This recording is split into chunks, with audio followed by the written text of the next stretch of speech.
Good day, everyone. I'm Kathleen Joy Di Matusalem, and I will be reporting the part 1 of identifying, building, and training future organizational leaders. This includes who are organization's potential leaders and building volunteer leadership in the organization. So, who are the organization's potential leaders? John Maxwell said, the bottom line in the leadership isn't how far we advance ourselves, but how far we advance others. Leadership is also the ability to influence people towards the attainment of goals. And with that, leaders should be able to motivate others to achieve something new and better. So, potential leaders pala ay yung mga tao na nakakatulong sila na ma-develop pa yung ibang tao or staff or ma-motivate sila na gawin yung mga ginagawa nila.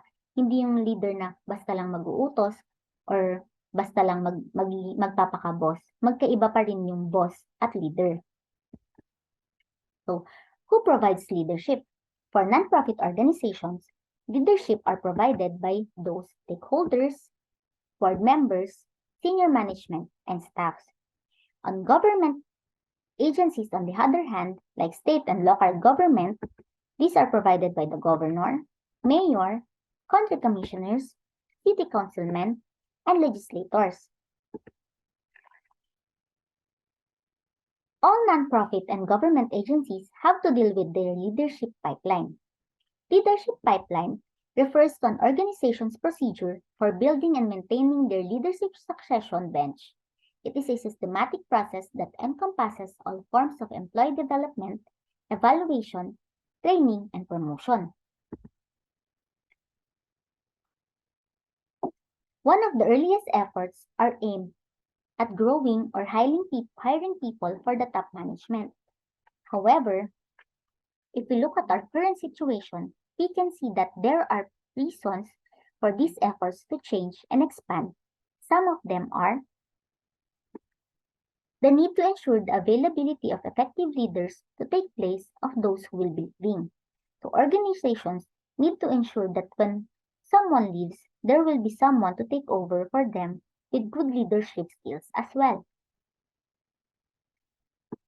Number 2 is employee demand for developing new skills that will enable them to retain their jobs or move into new positions. Employee as situations, rules, laws, and other circumstances change also needs to develop to be able to keep up with the trend and to be able to grow. So one of the reasons of changing and expanding this leadership pipeline is the development of its employees. Kasi po, yung mga empleyado natin ito ay nagre-require din sila ng mga trainings, mga seminars na magpapa-expand ng knowledge nila and ng growth nila sa ating company as organization. Ganon din po sa mga local government units natin. And emerging understanding of leadership as a set of behaviors, competencies, and skills that employees at all levels are expected to develop and demonstrate. Leadership pipeline needs to ensure that potential leaders will develop the competencies, skills, and behavior they need to be able to perform well. So, kailangan din mag-emerge ng ating leadership pipeline para masigurado natin na yung mga behavior, competencies, and skills na kailangan ng mga empleyado natin is made-develop nila and made-demonstrate nila and mai-apply nila sa ating kumpanya. So, unfortunately, a company's leadership development program often focuses on a selected few people, such as middle managers up for promotion, highly qualified, new hires, or new top management. The leadership pipeline is short and quite restricted because it was created for a small pool of applicants in this situation. Leaders are developed at the precise moment they are needed, either immediately before or right after assuming leadership roles. So, this is the reason why build it when you need it strategy is no longer effective due to the increase in complexity of demands places on the charitable and governmental organizations. Undoubtedly, it has been challenging to set aside money for longer-term leadership development. Programs due to the impact on training budgets. In a normal organization, it has grown more challenging to find the talent to replace aging or departing leaders. Less time is frequently spent cultivating future leaders as a result of the time demands placed on current management. Additionally, many agencies and organizations have increased their outsourcing of various tasks and operations in recent years, which has reduced the pool of candidates for succession by hollowing out the middle management tier. So, yung build it when you need it strategy daw po is hindi na siya nag-work. Mostly kasi ngayon, kapag meron tayong mga pa-retire na or paalis na mga empleyado, tsaka lang natin iisipin na, ay, kailangan palang mapaltan yung magre-retire or magre-resign without thinking na una pa lang dapat na-assume na natin na papalitan na sila and na-train na natin yung mga empleyadong dapat napapalit sa kanila. Kasi nga, nagkukulang din tayo sa budget or hindi natin nabibigyan ng focus yung paglalagay ng budget para sa pag-train ng mga empleyadong ito. And ganun din na most of the companies now are outsourcing their services. So kahit na meron tayong inaay na employee na pwede nating gawing leader or isunod dun sa yapak ng mga aalis na empleyado or retire na nasa top management, hindi natin ito magawa dahil most ng mga services natin is ina-outsource natin sa ibang kumpanya. A prerequisite for effective and long-lasting leadership development program inside an organization is the identification of individuals with the ability to assume more responsibility as leaders. Both those who are very prominent and those who are less noticeable fall under this category. It also entails determining which of these leaders would oppose collaboration attempts, how firmly, and for what reasons. Last but not the least, it involves cooperating with these people to assist their development. Attracting and hiring individuals with leadership potential should be the first step in developing leadership capability inside the organization. This is a difficult task.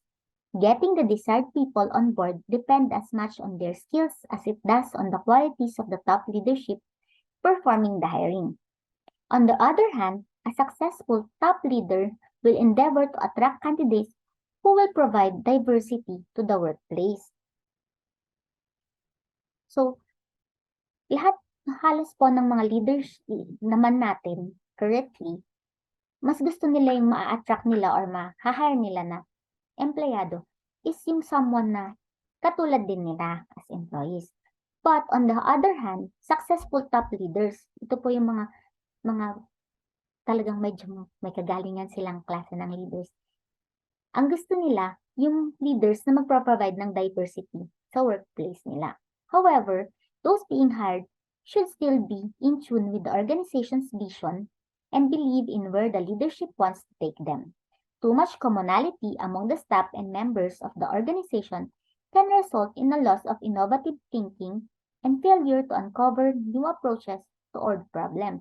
So kaya po naging crucial yung pag-hire natin ng mga bagong individuals up for leadership or which are potential leaders dahil kailangan po natin i-consider if magiging innovative ba yung epekto nila sa ating company. Hindi lang tayo basta mag-hire, sige, hire kita, ganyan. Wala po, hindi ganun dapat nag-work yung pag-hire ng future leaders natin. Ang kailangan, yung mag-enable sila ng change and growth sa ating company. The fact that every person has a different level of leadership potential must also be considered when it comes to their capacity for leadership. Not everyone is equally gifted. However, everyone can increase their abilities by expanding and developing their leadership potential to varied degrees. There is a key advantage of developing leaders internally is that they achieve productivity almost 50% faster than new hires. This is particularly true for organizations in which knowledge of the internal politics and structures are required to get the job done. Additionally, Promoting leadership development to lower levels of organizations also have a positive impact on morale and therefore assist employee in employee retention. So let's identify the leadership gap. It is important that we know what is leadership gap or what is the effect of leadership gap to our potential leaders. So what is leadership gap? Leadership gap is the congruence between current leadership and what will likely be crucial for effective leadership in the future. This is both an assessment of the individuals and the readiness of the organization. To help fully determine leadership gaps, organizations should determine current and future leadership requirements. Ano ba yung mga nire-require natin sa mga current leaders natin ngayon? And ano din yung mga requirements na kailangan ng mga future leaders? Compare the requirements to the current leadership team. Ano ba yung meron yung leadership natin or leadership natin ngayon na requirements ng future and current leadership team natin? Identify current leaders who may be at risk. Those at risk are those who are someone na pa-retire na, potentially magre-resign, or magse-separate from the company. Identify succession plans for those at risk or planning to leave. Do we have succession plans for them? Like, if umalis si manager na ganito, may papalit ba sa kanya? Or meron na bang ginugroom ang ating kumpanya na pumalit dun sa position? Look at the leadership development pipeline. Ano yung mga procedures na ginagawa natin para ma-develop yung ating mga employees or mga potential leaders? Identify gaps in skills and time required to fill those gaps. Yung mga gaps na ito ay yung time gaps natin, yung current and future leadership requirements natin, kung gaano sila kalayo dun sa dapat ma-achieve natin dapat ma-achieve nila bilang potential leaders. Kasi para in time na kailangan nilang pumalit dun sa mga aalis sa ating company, ready na sila or groomed na sila para pumalit sa ating mga retiring or separating leaders.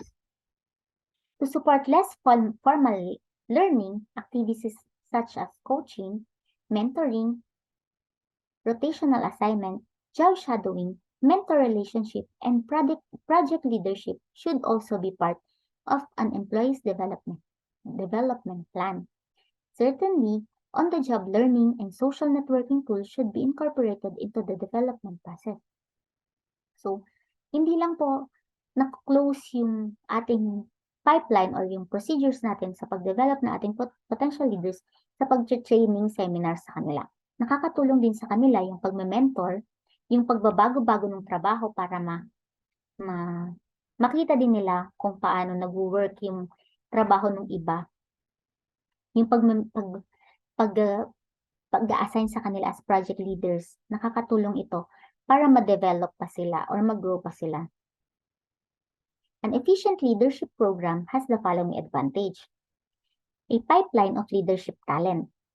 Talent aligned to organization's goals, improve staff morale, increase retention, improve their leadership skills throughout the organization, consistent measurement through development and performance management. So, building volunteer leadership in the organization. Programs to develop leadership should be designed to ensure that learning and leadership capabilities are diffused throughout the organization. So what are volunteers? Volunteers is a person who willingly offers to participate in an endeavor or carry out a duty. Leadership training in the organization should give some consideration to the volunteers as well as staff. Certainly, volunteers need to understand that they are sacrificing some of their time, talent, and resources to be involved with the organization. On the other hand, the possibilities of gain for both the community and the individual leader should also be demonstrated clearly. and not limited to financial benefit. So, qualities of volunteers. Volunteers are personally interested in economic development. They are or will be affected by the development activities, such as stakeholders or board members, have knowledge of the community and its economic potential, will communicate with others in the community during their time of service. Next is, they are committed to assisting the economic development organization or to getting involved in its various programs. They are willing to support change if change is necessary. They have a positive attitude and are enthusiastic about participating. And lastly, they are able to work well with others. One of the categories of volunteers are board members. Although many board members are leaders in their own right, some of them may lack the leadership skills necessary to function effectively as the member of an economic development organization. They may be used to being the boss leader in their company or organization rather than the enabling leader needed in order for the development organization to achieve excellence. It is important for the effectiveness of the organization that the board understand that its primary responsibilities are to set policies and evaluate results. They should not take an active role in the day-to-day implementation of that policy, which is strictly a staff function. Another one that falls into the category of volunteers are advisory councils. So, to involve local leaders is to enlist their participation in various organizational advisory councils. These are frequently formed by organizations to encourage input and support of their programs. Community colleges and vocational schools may set up advisory groups for each of their curriculum or training areas, enlisting representatives of local firms. Local government agencies may establish private sector advisory boards. Economic development organizations may use them for obtaining advice on a variety of key program areas. Although advisory councils can be helpful in providing insights and a forum for ideas, it is difficult to sustain interest in participating in such groups. Busy leaders may tire of being part of something that is merely advisory. Furthermore, the advice given might not be heeded by the organization to which it is given, which is frustrating to the giver. As a caution, advisory councils can become public forums for airing grievances without a mechanism to address these issues systematically. The last one of the categories are task forces. A higher and more sustained level of involvement of the leadership can occur through establishing committees or task forces to deal with specific aspects of economic development. They are called task forces because their assignment is usually on a task or area of need, and generally, members are appointed for a specific and reasonable length of time. Task force can involve technical analysis to diagnose problems and evaluate alternative ways of addressing it, such as figuring out how to fund a speculative industrial building. To the end, they may employ consultants from subgroups or seek information from subject matter experts. They can also facilitate consensus building among participants and educate them about specific aspects of economic development.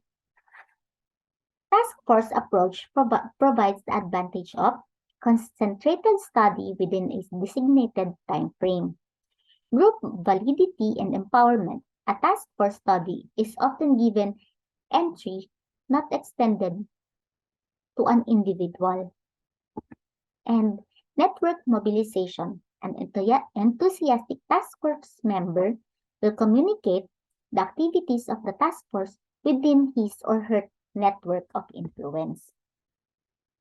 There are typical issues of concerns for task force for an economic development program are population growth and housing availability, workforce development, stability of the local economic base, land planning and environmental considerations, quality of life trends, infrastructural demands and capabilities, marketing strategies, program funding, development of entrepreneurial activities, venture capital, and financial incentives. In most cases, task force or committees should have no more than 20 members unless a broad representation is required. The selection of members should be based on the directives or goals outlined when the need for the task force is determined. Criteria may include interest, skills, and knowledge needed by the group, access to information and resources, and representation of organizations' geographic areas, community groups, and diverse viewpoints. The ability to provide financial support may be a consideration in some task force. Selecting people who work well together and choosing members the chairperson may prefer to have on the committee. It is important to develop a group that is enthusiastic, has the unity of purpose, is committed to seeing things happen, and is willing to explore number of options. It should be kept in mind that task force or committees are usually not meant to be action-oriented organization. These leadership groups are policymakers, thinkers, and planners. They are not the doers. Their satisfaction should come from seeing things happen in the organization in which they know they had a part. Their role is to help the economic development organization to think through problems, encourage education when needed, determine priorities and timing, mobilize financial support as appropriate, and support and promote the plan of action. The job of implementing the programs then falls on the governmental and agencies or private sector organizations that have the assigned responsibility for this program. This ends my report. Thank you.